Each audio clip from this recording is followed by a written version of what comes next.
Hello friends, welcome to Java tutorial. In previous tutorial we already studied about the class, creating objects and use of methods. In this tutorial we are going to study about the constructor. First of all, what is constructor? Is special type of method. It is mainly used to initialize the object, which means automatically initialize the instance variable of the object. There are some important points of the constructor. Constructor name must be same as the class name. There is no return type in constructor. Constructor limits the modifier. There are two types of constructor: default constructor and parameterized constructor. First, default constructor. A constructor which can take no parameter.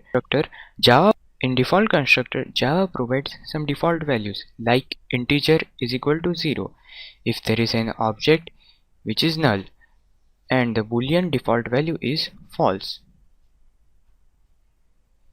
In parameterized constructor, a constructor which holds the parameter value.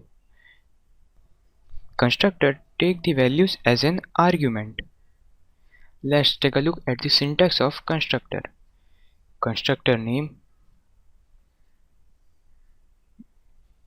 Here, constructor name is the name of constructor, which must be same as the class name. This is the example of constructor. This is the simple example of constructor.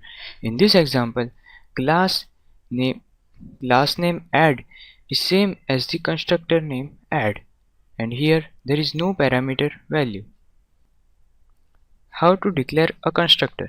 When we create an object of class, a corresponding class constructor is called. Here is the example.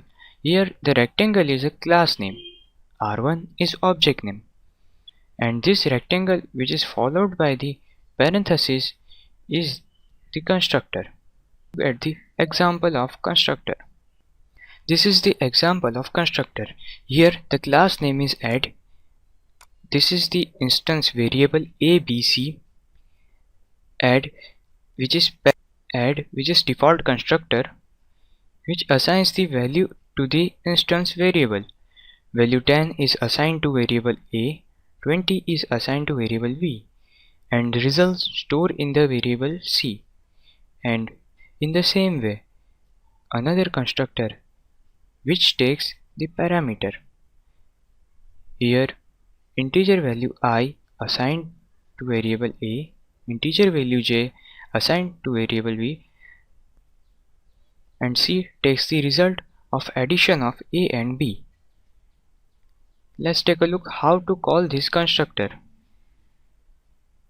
Here this a1 is the object of class add, and add which is followed by the parenthesis is the default constructor. A2 is the object of class add, and here this is the parameterized constructor which passing the value 5 and 10 as I and integer variable j. Now let's take a look at the output. Let's run this program. Here the first statement is answer from the default constructor, which is 30 because the initialized value was 10 and 20. In the second statement, answer from the parameterized constructor because it is 15 because we pass the value 5 and 10 to the constructor. I hope now you have the clear idea about the default constructor and parameterized constructor.